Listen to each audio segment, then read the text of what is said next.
Bonjour, Monsieur John Numbi. Il y a quelques semaines, nous avons lu dans les réseaux sociaux un document audio qui semblait-il porter votre signature. Ce document-là contenait des menaces contre la sécurité de l'État. Beaucoup de gens ont partagé ce message, mais moi je ne l'ai pas partagé. Pourquoi? Parce que j'ai fait partie des gens qui, devant un document, je me pose quand même la question du doute, le doute méthodique dont Descartes avait parlé. Douter en attendant que l'évidence s'efface. Et si on a la certitude, alors là, on partage. Dans ce document-là audiovisuel, il y avait plusieurs éléments qui me poussaient, moi, à douter. Entre autres, dans ce document, il est dit que le président Félix vous avait proposé le poste de vice-président de la République. J'ai trouvé ça tellement énorme que je me suis dit non, ça c'est un imposteur qui a fait ça. Et je n'ai pas réagi. Voilà qu'aujourd'hui je vais réagir à votre dernier message. Celui-là, il est audiovisuel. Et là, je vous félicite d'abord d'avoir pris le courage de vous montrer, de parler sans vous cacher. Bravo. À chacun son rôle, et les vaches seront bien gardées. Mon rôle à moi, j'enseigne. Et dans mon cours de psychologie, j'ai un chapitre qui s'appelle l'association des idées. Cela veut dire, on peut faire un jeu, je cite un mot et vous m'en citerez un autre. J'avance une idée et vous, vous avancez une autre idée. À ce jeu-là, monsieur John Numbi, quand je dis John Numbi, beaucoup de gens voient Chebeya. Quand je dis John Numbi, beaucoup de gens voient Juiferi. Et quand on voit Juiferi, on se souvient des événements tristes de 1991-92 au Katanga, événements auxquels vous avez participé, M. John Numbi, en tant que patron de la Juiferi. Maintenant, je vois que vous accusez le nouveau président. Vous dites qu'au cours de son règne, on est en train d'assassiner les gens. Vous dites qu'il n'y a pas de sécurité. Eh bien, il y a beaucoup de gens qui sont étonnés que vous puissiez parler en ces termes-là. Mais allons dans le fond du message, monsieur John Numbi. Si je résume, vous voulez nous dire dans ce message que les élections qui avaient porté le président Félix Tshisekedi au pouvoir, vous n'en aviez pas tenu compte. Vous et un groupe de généraux et d'autres, vous aviez décidé d'éviter l'effusion de sang et vous avez porté Tshisekedi au pouvoir avec une condition. Vous ne nous dites pas cette condition de manière officielle, mais je peux supposer que vous lui aviez dit on vous met au pouvoir pour un mandat. Après ce mandat-là, nous revenons.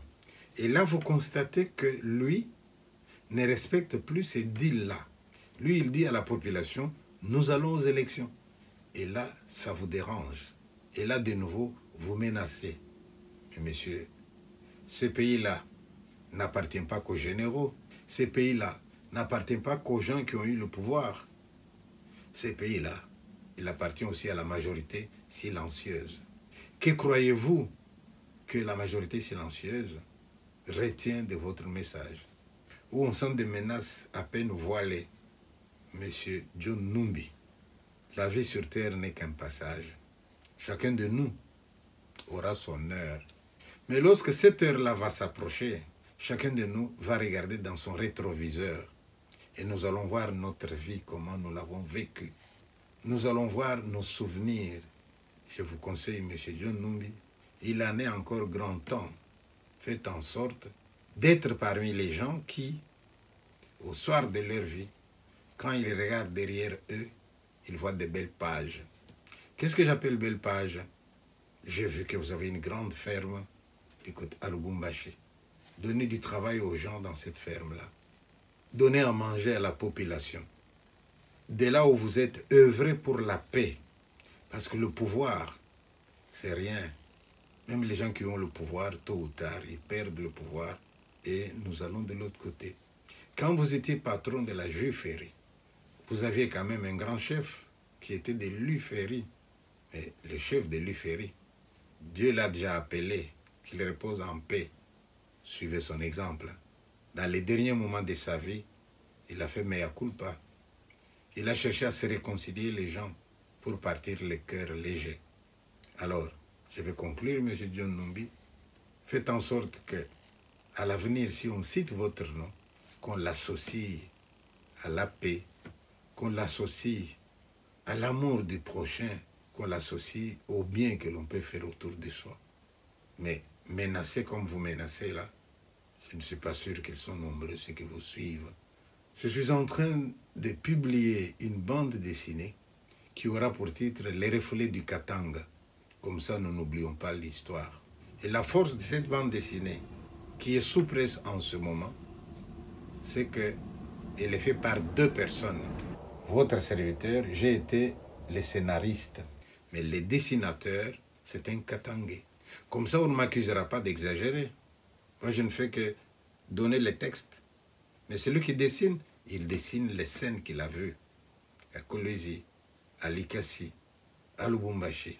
Nous n'aimerions pas revivre ces scènes-là.